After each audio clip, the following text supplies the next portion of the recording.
Equipment RNG in gachas is awful. Equipment RNG in the gachas I play is awful, and the solutions are a joke. It's a common theme across all these games that if you want your account to be strong, you Genshin's need bad, to spend a Wuwa's ridiculous bad, amount of time HSR grinding is away in bad. the equipment mines with no guarantee you'll ever strike gold. Some people claim to enjoy the experience, others argue it's a necessary evil to keep people coming back or provide at least something to fill the content drought between updates, and it's pretty clear that the devs themselves want these systems to be central to their games. But from what I've seen, they're frustrating at best and ultimately drive away many who otherwise enjoy playing. And on some level at least, the devs do acknowledge that this is a problem they need to fix. Yeah, they know it's a problem and they address it 5 years later, like they did in Genshin. They drag with their Dust feet of as Enlightenment. much as they can, but now that there's some competition in the space, they're at least pretending to make it a little less of a pain to deal with, though the way they always kneecap any features they release to fix this is just ridiculous. Since a couple of the games I play have done just that in recent updates, it's a perfect time to talk about it. For me, equipment RNG is a tear in the illusion of any game's world. I want to be immersed in the experience, and instead I find that these systems always push me to look at the game from an outside perspective. I stop thinking about the game itself and start to question, am I enjoying the moment-to-moment combat while farming? Does the potential for improvement offset the frustration of dealing with these asinine systems? That's actually one thing that what I really like Stygian Onslaught, because it further reduces the time that it requires to farm artifacts. It literally is, as one thing, as much as I hate, how whale bait Stygian Onslaught is, they have introduced a way to farm artifacts even faster than before. Right? You're able to clear, when you clear it on the lowest difficulty, you're able to do like a 10-second clear. That's even faster. The reset time is even faster than an artifact domain, and you just go, and you're Does just... my distaste for this part of the game dilute shortening the my time it enjoyment requires of the to try other and farm aspects artifacts. to the point where, as a whole, it's no longer worth it for me? Where do I not draw an that enjoyable line? time. And further, to gaming in general, I have a finite number of hours to enjoy in this life, and every heartbeat is one less left to me. Am I wasting them here, searching for brief moments of shared meaning inside soulless systems designed to trap my attention? Could they... Yes. Any hours spent in a gacha game are soulless and wasted hours. Don't forget to go outside, kids. Perhaps be better spent elsewhere? Well, the answer to that last one is undoubtedly yes, in a general sense. Dedicating time to leisure is vital for a balanced life, and games will always be one of my favorite ways to spend that time. For now, these games perch just on the right side of that equation for me, though it takes very little for them to lose their balance and fall out of my good graces. And while I absolutely despise RNG, I have to acknowledge that the developers put these systems in place for a reason, and so it's actually crazy to see how fast gamers are willing to just turn on a game that they enjoy. Like a dev can do just a single thing wrong and gamers will be up in arms about it. It's great. I mean, it's a far cry of like how it used to be like 15 years ago, honestly, because people in the past, right? They used to be like so loyal to individual like game developers and stuff like that. And like they would get like, I remember with like World of Warcraft when they introduced things like paid mounts or paid like pay for gold with like WoW tokens and things like that. And there would always be people that were like outspoken against it and things like that. But the vast majority of players, they would just eat that shit up. And it would be horrible for the game. And people would try to tell them, be like, this ruins, people earning things in game. This ruins people, having to, spend money and like generate money in the economy by like farming materials and things like that. But, people would be so loyal to their favorite game and the developers of their said favorite game that they wouldn't criticize as much. But I think people have the tolerance. I think people have been burned by so many different developers now that the tolerance for like decisions to waste people time have gone down. Some of them do contribute to some aspect of these games which I enjoy. Let's talk through the developer's perspective on these systems and why they decide to implement them, the mitigations some of these games have put in place to make them less problematic, and then cover the downsides of each aspect from the player's perspective too. But before we get to that, let's quickly define exactly what we're talking about here. Each game system has a different name. Genshin has artifacts, Wuthering Waves has echoes, Honkai Star Rail has relics, and so on. While each has some unique quirks which make them stand out, in short, they are a special type of equipment which make a major contribution to your character's strength. You obtain these items by completing combat challenges, and your rate of improvement is fluctuated by a slowly regenerating account stamina or energy resource, resin in Genshin, wave plates in Wuwa, and so on. When you spend this resource in exchange for a piece of equipment, the RNG party begins. Take Genshin for example. Sure First, does. there's a coin. Been farming for Navia's artifacts for the last 4 months. I have one usable piece and it's a flower.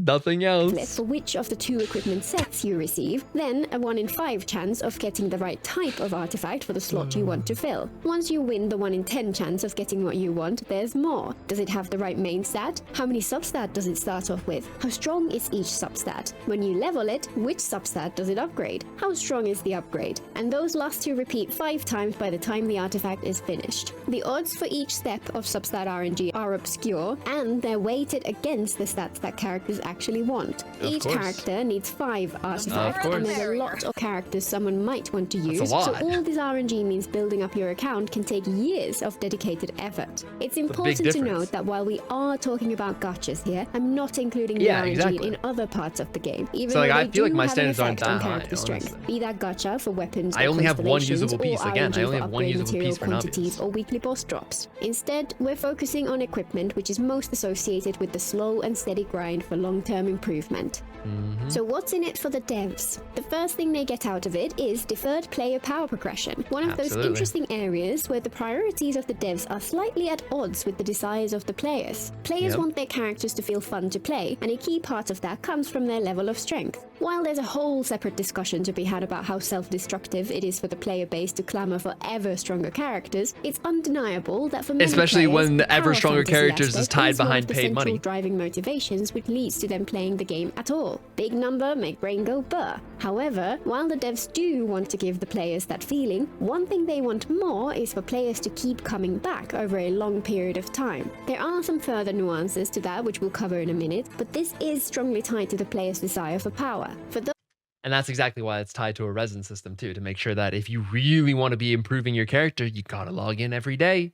Gotta log in every day or else you're missing out on possible artifacts that could improve your character. Those who do get a thrill out of putting bigger numbers on their screens, if they could perfect the character's equipment on day one, then a huge motivation for their continued engagement with the game would disappear. The devs, therefore, want a way to spread out those power gains over a long period of time so that these players have a reason to keep coming back. They could get the same effect without those many layers of RNG, of course, but then they'd miss out on some of the other aspects which are just as important. For example, these equipment systems are designed to exploit psychological tricks in order to provide very strong hooks which drive people to keep playing. The technical term here is operant conditioning with a variable ratio reinforcement schedule. This means they're conditioning you to follow the behavior They're they using want all by the providing psychological tricks against you. The inconsistency of those rewards makes this far more potent as a motivational force than it would be if they were consistent. While the gacha system itself is designed to trigger those same parts of our psychology, the equipment systems are far more central to the gameplay experience. After all, for many more dedicated players, the grind for incremental improvements takes up the majority of their playtime, and they're very obviously designed to provide exactly the kind of variable rewards which exploit this most effectively. And the multi-layered randomness involved can also indirectly lead to monetization. When you combine many dice rolls in a row, the combined chance of getting the perfect result plummets. Combine that low chance with the severe restrictions in place which limit how many times you can roll the dice per day, and you get a very frustrating experience when chance doesn't go your way. But don't worry, you can spend, what is it, like $10 every single day and get an additional chance to roll more pieces. And that increases the chances that you get something good. It's only $10 every single day, guys. Come on, time to use those Primo Gem refreshes on your resin. When players are motivated to get that perfect build, or heck, even just reach a point where some new character they just spent a ton of currency on is usable, this combination can make it very tempting to just spend a little in order to have another go. These games do tend to have a hard cap on the number of times you can do this per day, but yet again, That feels legally. more like a way to prevent big spenders from blasting through all their build progression in no time at all than an attempt It's to legal avoid making spending. things It's too legal predatory. reasons. They Slow have and to. steady wins the pot of gold at the end of the rainbow. If they could make it where there's an infinite cap on being able to spend money on these things, you'd have two problems. Number one, the thing is obviously free to play players would actually be furious. And so they obviously have to be like, oh, well, don't worry, free to play players. The whales aren't getting that much ahead on you. They're only getting an extra 12 artifacts every day. It's not that much. They're capped. They can't get that far ahead of you. So it closes the gap between free to play players and Leviathan whale players ever more so. But it also is, there would be huge things, and it's like legal problems that could come up, and it would likely be legislated. They're trying to avoid things getting legislated, obviously, right? And if that wasn't limited, you would have huge problems where people would be like, pay for power, infinite money, no guarantee system, effectively an infinite money sink. It's the same reason why most games put a hard pity on their gacha systems, right? Because you saw the backlash of a game like Diablo Immortal when that released, and it had effectively an infinite money sink for player power, where people were spending like over upwards of like $100,000 for a single gem roll or something like that. And if you think the courts weren't looking at that and being like, they were, they were, right? I guess. The most common pushback when people defend these equipment systems is that it's valuable for player retention and engagement. It's a fundamental fact that the amount of time it takes to create something far exceeds the amount of time it takes someone to enjoy that thing. Tens of thousands of hours of design and writing and development to create a game which you can blast through in a couple of weekends. For other games, that's often a feature, not a bug, but these are life service games. Their entire purpose is to gather an audience and keep it engaged over the long term, so that the devs can compound their income by extending an existing game rather than starting over. While a large part of what keeps players coming back is the ongoing story and the regular cadence of fresh things to do in the game they already enjoy, for many, the content released every 6 weeks takes a couple of days to play, even in the patches where there's a lot more to do on average, and it's more of a problem. Gotta keep people engaged for the other 38 days. What can the devs do to keep players engaged after they've played through all of the one-time content? RNG equipment fills that gap for many. It extends the game by giving players RNG equipment and Mario Party game mode events. Hell yeah, gamers. An almost impossible goal to aim for, providing purpose to daily logins and an endless grind which rewards regular play. It even builds up the community aspect. Some players love showing off, many bond over disappointment. That's why artifact reviews are a thing. And there's always meme potential. And of course the devs will particularly appreciate that it increases the stickiness of the game. By the time someone has played one of these games for a year or more, their account is going to have a decent amount of good equipment. When another game comes along which is even a mild improvement on that earlier game, one of the things which might stop people from moving over is the daunting thought of having to give up all that progress and start from scratch in the new game. Of course, it's not without its downsides, but we'll get to those later. And the sunk cost fallacy is so real. The sunk cost fallacy is so real in so many gacha players. There's so many people being like, oh, I can't try this new gacha game. I'm already playing this. I'm already playing ZZZ. I'm already playing this game. It's like, well, you know what you could do is not play those every single day and try a new game to see if the new game you enjoy more than any of the old games, and then you can change. Oh, but I already have all these characters. I like, oh, I've already spent $10,000 in this game. Oh, but I've already done this, right? So it's like the sunk hours, the sunk cost, right? Of whether the sunk cost fallacy of whether it's money, time, whatever, right? Like that is so real in gacha gamers that it deliberately makes it so much harder for people to be even willing to try out a new game. And obviously if they can keep you from trying a new game, then they keep your money locked in on their game. Finally, one minor benefit Dylan, which when it rarely comes gets to mentioned Wuwa, is that it does add a little more replayability to the game. One of the things I found most engaging when talking about these games is how wildly different everyone's experience is, especially early on. This is most strongly influenced by the gacha system. Each player will have a completely different roster of characters available, so helping people figure out which they should focus on building or how best to use what they've got to create functional teams can be a really fun puzzle. Equipment RNG has a much smaller effect than the gacha system does, but it does make some difference, since it essentially adds a small amount of random variation to the strength of any given character. This can be beneficial for truly dedicated players if they ever want to play again for a second account. Many people enjoy trying out different challenges, people who have second speedruns, or accounts even in the just more same game casual scare me. playthrough, and having this undercurrent of randomness built in can add a little bit of depth to each experience. So what about those mitigations the devs build in to soften the blow of all that RNG? They're never that great. One kind of half feature is when the game lets you destroy a number of useless pieces of equipment and obtain a new one in exchange, with the new equipment being completely random. This is a minor positive, since it means that if you have bad luck, at least you get more chances to roll the dice. But that is very minor, and honestly, in the game I play, which has this, it's an absolute pain to use. A strong box takes this a little further, allowing you some small amount of control over the piece of equipment created through this process. In Gacha, for example, I feel like you get to pick we should one change specific the artifact echo set recycle to system generate, to be removing that first layer of RNG from the equation. The set experience still specific. sucks, in my opinion, and while many swear by using strong boxes, I've only ever had endless bad luck while using them. Almost every single one of my good pieces have come from Strongbox. So I'm a proponent of Strongbox, and so in case you don't know as well, you only have a 20% chance to roll a four-liner on standard artifact domain drops, but on Strongbox you have a 35% chance to roll a four-liner.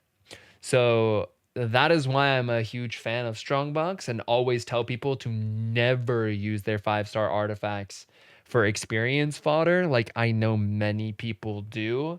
They're making a huge mistake doing so, is because your ability to actually even have potential to roll some of the best artifacts in the game will almost entirely only come from Strongbox.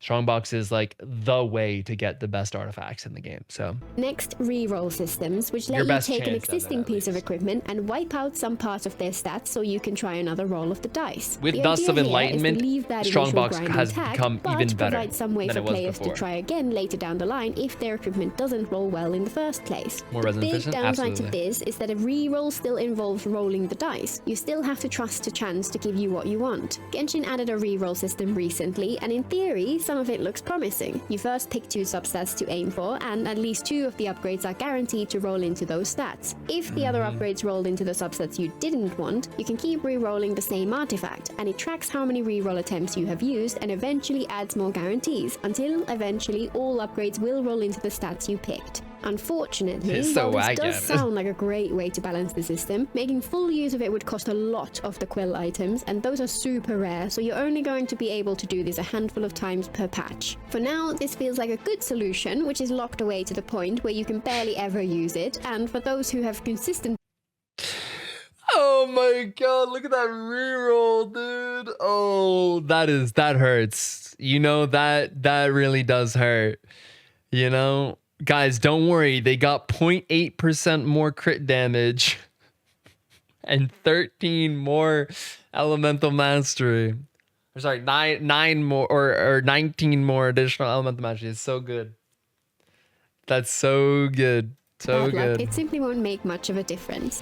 Another feature, which actually removes some of the RNG, is a stat selector. The idea here is to allow players to pick an individual stat on an existing piece and replace it with one they want instead. In theory, this could be done with any aspect of the equipment, including set, slot, main How's she so cheerful sounding? That's just her voice, yeah. Stat and substats, but so far the only one I've encountered personally is the main stat selector, which Wuthering Waves added recently. And of course, this comes with its own huge caveat. It can only be used on an Echo which has not yet been leveled, so while it's great to pick a main stat, you have no clue what the substats will be. And so, of course, chances are you'll have the frustrating experience of spending a rare item to convert an Echo to the main stat you want, only for it to roll into utterly useless substats with no way to fix that. It's a true. great way to provide some use to the absolute deluge of echoes you get with functionally useless main stats, but it feels way less impactful than it could have been. More valuable are crafting systems in which you... Oh, don't even get me started on sanctifying elixirs, bro. Sanctifying elixirs now, especially now that Dusts of Enlightenment are in the game, sanctifying elixirs will literally never be valuable until they guarantee a 4-liner. Okay?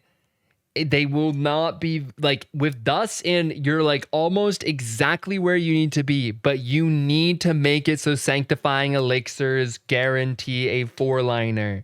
It has to be that way. It has to be that way. You are limiting once per patch that you can create a single chance to roll a piece. You can only control 2 of the stats. It has to be a 4-liner.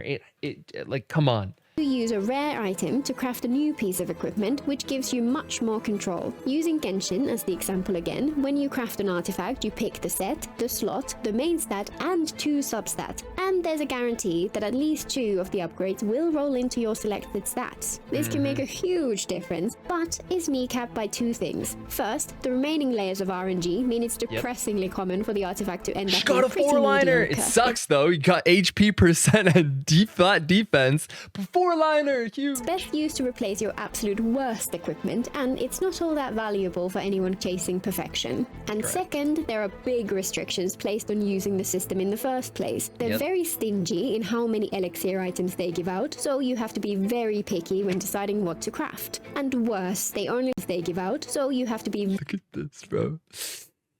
This is one of the lucky pieces, bro. This was a 4-liner. This is one of the lucky ones. This is one of the lucky ones.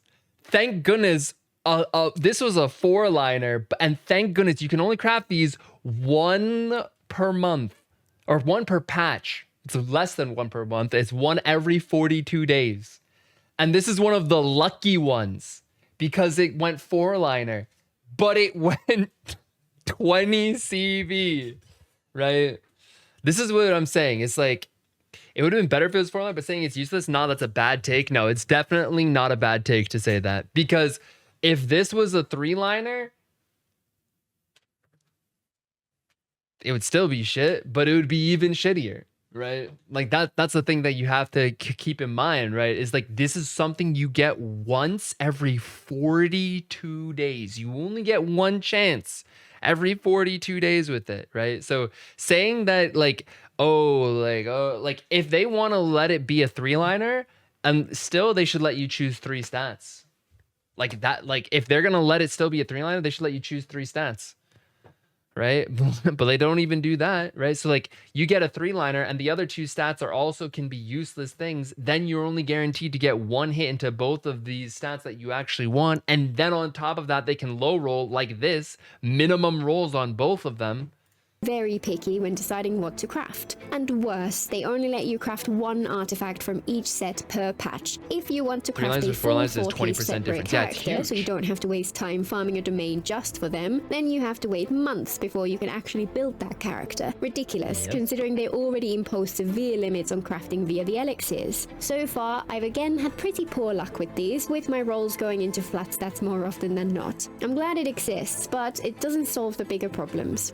One unique quirk to Wuthering Waves' take on equipment is that it allows players to farm items almost infinitely. You can wander around the open world defeating enemies, and each time you do, there's a percentage chance they'll leave an echo behind, which you can capture and use as equipment. Many people were so excited to finally be free of the time gates which restrict farming equipment in previous games, but unfortunately, in practice this solved nothing. It is nice to collect echoes as you play, though it's worth mentioning that enemies in other games do drop equipment too. The actual difference is that you can get 5-star echoes, which are actually usable. You're just limited by tuners. Despite that, deliberately farming them in the overworld turns out to be just as mind-numbing as fighting a Tacet field over and over, and far more time-consuming. It might have been worth it on balance, but unfortunately you can't level your echoes or unlock their substats without collecting other materials which are locked behind the exact same kind of account energy system which people were hoping to get away from. As it is, it's at least no worse than the systems in other games, but sadly it wasn't the game changer people hoped for. And it's also worth mentioning loadouts, though they are a little bit of a tangent. Loadouts are a feature which lets you create full sets of equipment and then quickly swap between them whenever you want your characters to have Still a waiting for different real build. loadouts in And there are actually Genshin. two very different motivations people have for requesting this. The first motivation is the main reason loadouts are relevant to this discussion. Many players want to be able to create a small number of powerful sets of equipment and to Got 'em share in those Muwa. sets across many characters. This would mean you could farm fewer items, since you could have 5 or 6 full sets of equipment shared across a couple of dozen characters rather than a full set per character. This is the approach which Wuthering Waves has implemented, and many players absolutely love it. While that is perfect for people who want to min-max, this is actually not what I always wanted. I don't care about min-maxing and hate having to constantly check whether the character I want to use has the right equipment applied. Instead, I care about flexibility and variety. I always wanted to have multiple loadouts per character, with the goal being to have multiple different builds which enable each character to be optimized for different roles. For example, Genshin's Raiden Shogun could have either an Electro DPS or a full EM build, or Yanfei could have a Pyro DPS or a shield support build, and so on. Some characters could want even more. Note that if a game were to implement the type of loadout that I want, it would actually make the issues we're talking about worse, since it would mean I'd need even more builds. But since I don't want to min-max, that's less of a problem for me. A combination of the two approaches would be ideal, since then everybody would be happy. And of course, we can't mention loadouts without emphasizing that whatever Genshin are doing for this is just an utter joke at this point. A long while ago, they The Genshin system, both for like, I think the recommendation of artifacts is good, but the system they've created is so clunky to navigate. It is such a mess. You have to press like 5 different buttons to get to where you're trying to go to then figure out what you want to use for certain affixes. And it's so messy. It's so messy. And they could have it be so much better. And then obviously, the way that they even let you save these loadouts doesn't actually equate to real artifact loadout sets that you can easily swap to whenever you just pull out the character. That's all we want. It's just when this character's on field, they take these artifacts, they use these artifacts. That way I can freely share artifacts between characters that I know will never be on the field at the same time. Easy. Announced that they were adding loadouts, but it turned out to be an auto-equipper instead. And just a few weeks ago, they announced loadouts again, only for it to mean you can save 2 configurations to that auto-equipper itself per character, but can't customize the artifacts it selects, rendering it utterly pointless for either of these use cases. At this point, it's hard to tell whether they're just very slowly working their way towards implementing the loadouts people have been requesting for. No, all that it is one thing and one thing only. It's that they know that if you allow characters to easily share artifacts across players or across other characters, it means you have to farm less total artifacts, and it ruins the player retention metric. It means that you are less incentivized to log in every single day when the only thing you have to spend resin on is artifacts, because you've already leveled your characters, you've already done their talents, you've already done everything else, right? You already leveled their weapon. And so if the only thing you have to do is farm artifacts, and they implement a system which requires you to require a smaller amount of artifact farming, it just means that it's going to be less artifacts that you totally have to farm, and ruins the amount that you have to feel incentivized to log in every day to resin farm. Half a decade now, or just flat out trolling us all. So, how does this feel from the player's perspective? When it comes to progression, it's kind of mixed. Getting a lucky roll can give you a dopamine hit, but this is offset by the frustration felt for the rest of the time, so the balance there will depend on the player. In the long term, it is nice to see gradual improvement and build a sense of ownership across your account, but that's not unique to systems with such emphasis on RNG, and if anything, the randomness mutes as much of ownership you could feel. There are some people who love optimizing their builds for theoretical damage output, and there is some sense of accomplishment gained from putting together a strong build, but at a fundamental level, the RNG involved throws away true player agency. If you ever compare this to the experience of customizing a character's build in games like Baldur's Gate, Final Fantasy, or Expedition 33, the difference is stark. Yeah, Baldur's Gate is a great example of where builds matter so much. Like what equipment you use in Baldur's Gate can massively triple, quadruple, quintuple even your damage potential on certain builds that like match up with your class. But the problem with Baldur's Gate equipment is that it's very unique.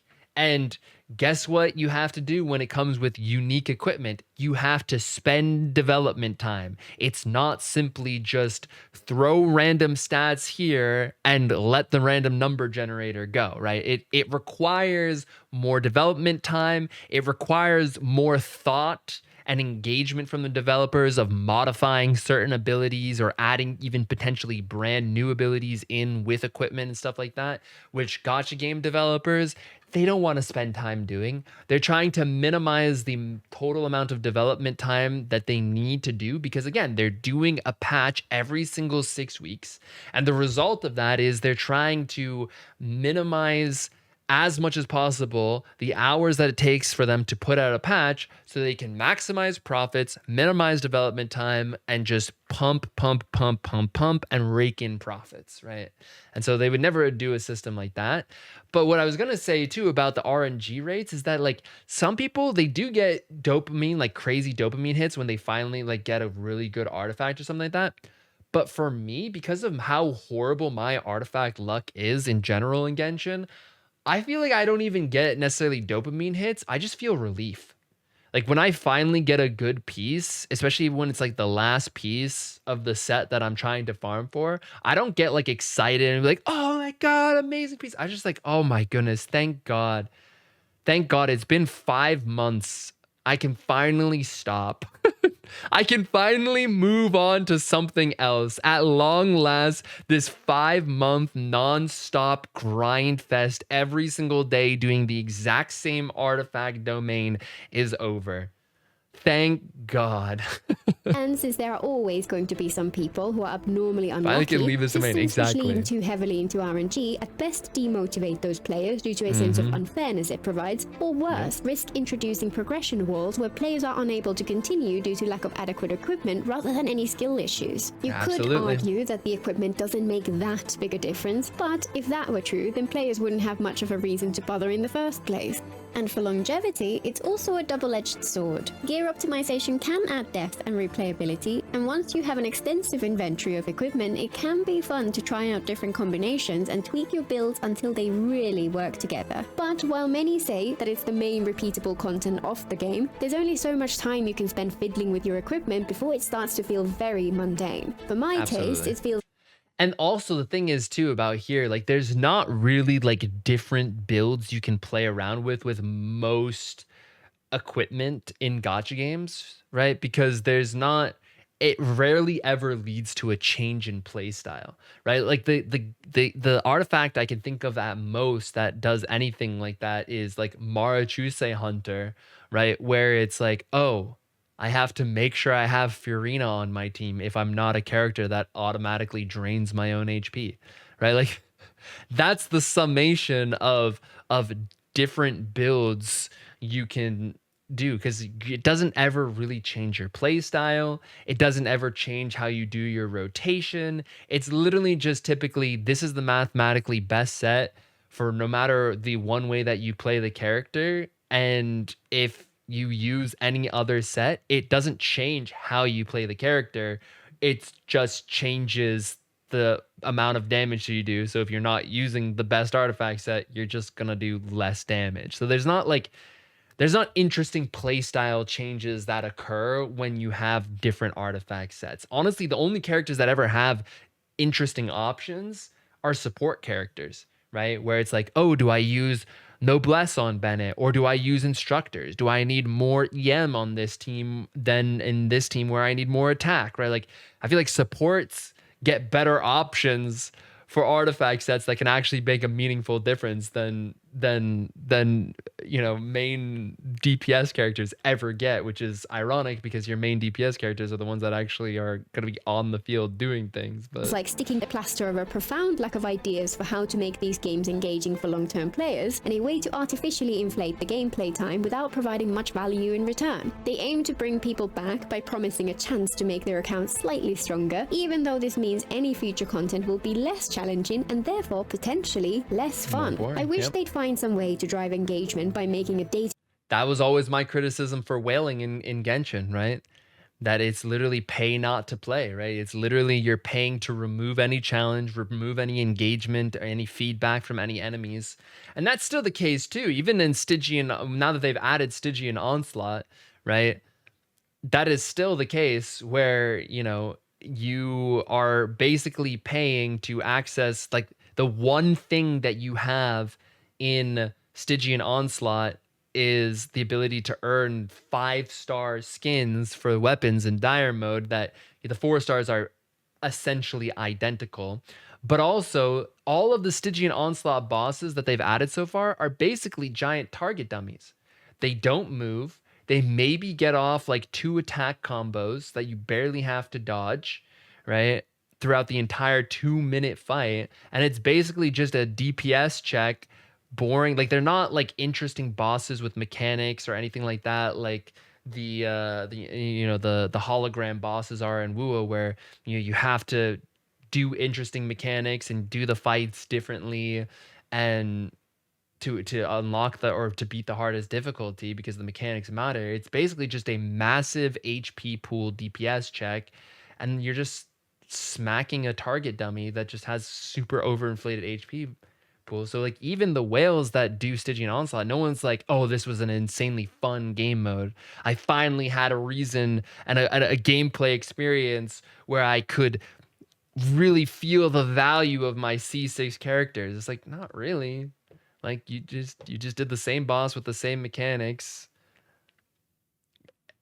and it just had overinflated HP pools, and that was the only way you're going to be able to kill it, was to have enough damage to do that, and that was the value that your C6 characters provide. I was like, okay. Today experience of endgame player enjoyable instead. Much of the real long-term fun comes from player creativity, speedruns, restricted playthroughs, and so on, so perhaps that might be a better direction to take. The endless grind for improvements with no guarantee for success is a recipe for burnout. It can be good for retention. After all, if you see another game with a similar system, the idea of starting over can be a daunting prospect. But that perspective fails to see that there are so many other games which don't have these systems at all. It's only a matter of time before a live service gacha takes inspiration from those instead, removes that barrier for entry completely, and reaps the rewards from actually being player friendly. Once that happens, the existing games may have some tough decisions to make. And from a monetization perspective, it's self-evidently hostile towards the players. These systems are designed in a way which is intended to frustrate, partly to keep players hooked on a potential that they could get what they want, but also in the hopes that they will part with some cash in order to get extra rolls off the dice. Yes, this is just how gachas work, and it is kinda what people expect when they sign up for a gacha game. But that does not make it any less worth highlighting, and it doesn't mean there is no hope for things to get better. I also suspect that there's a hidden downside to these systems, even from the devs' perspective. Multiple times I've considered pulling for a new character, but in the end decided to skip, and one of the things which contributed to that decision was the thought of having to go through the pain of building yet another character. I've talked to many people. There's a reason. There is a reason why I have almost 160,000 Primo Gems saved up on my account. There's a reason why. And a huge part of it is because it just takes forever to build a character. Right? It just takes forever to build a character. And the result is I really don't feel motivation to pull for a character unless I really like the character and their playstyle, or like their kit to enable a character, like a support character to enable a character that I like to play in a specific playstyle. Bro, is beef collecting 168 flowers? Absolutely. I don't want to run around the map picking mint 170 times for every single character. I don't want to have to farm artifacts for 5 months, 6 months every single time I pull a new character. I don't want to have to do all, like, it's just not fun, right? It's just not a fun experience. It's a waste of time. And if I'm working on another character at the time being, my motivation to pull for another character is like, well, I'm not even done with this character yet. What reason do I have to pull for another character? I don't, because I'm still working on this one. I can't artifact. I can't take 2 artifacts and put it into my own special domain and say I want this artifact and this artifact to drop because these are 2 characters that I'm trying to build at once. No, I have to farm Navia's artifact and the shitty ass healing artifact set at once, even though I've already built 2 characters on the shitty ass healing artifact set at this point. Because, Chevreuse and Shanyun have full sets that are quite good on this healing artifact set. Well, Navia still has nothing, right? Because I'm required to pull artifacts in that domain. It's horrible, right? People who drop the game entirely because of this kind of experience, and I always wonder how widespread it is. I'd be curious to know how accurately any analysis the game companies run can capture such a subtle cause and effect. And finally, the way devs tend to treat these systems leaves players feeling like their feedback is being completely ignored. It's understandable for them to be cautious if they make a change which tips the... Why do you think people always say don't even bother filling out a survey in Genshin? Because it's just been years upon years upon years of people asking for things, never getting them, or not getting them until some other game that Genshin is competing with does it first, and they're like, well, I guess we have to implement this now. Otherwise, we're going to keep losing players to our competition.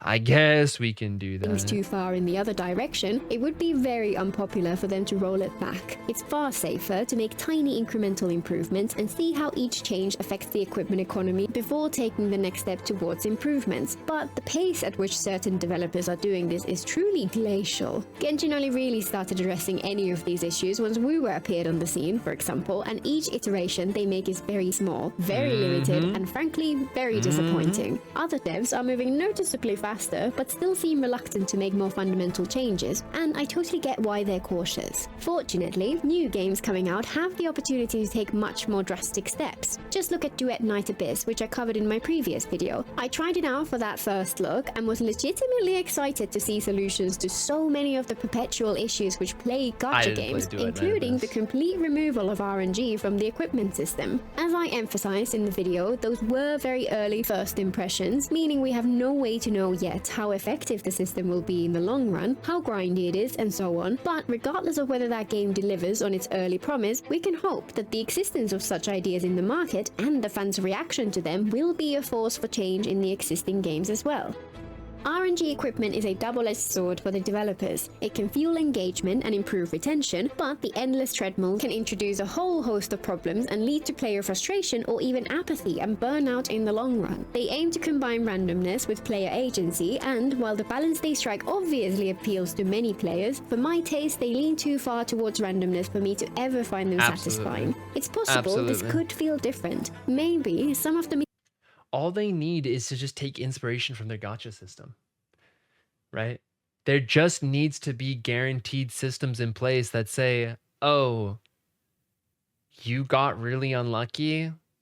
We got you.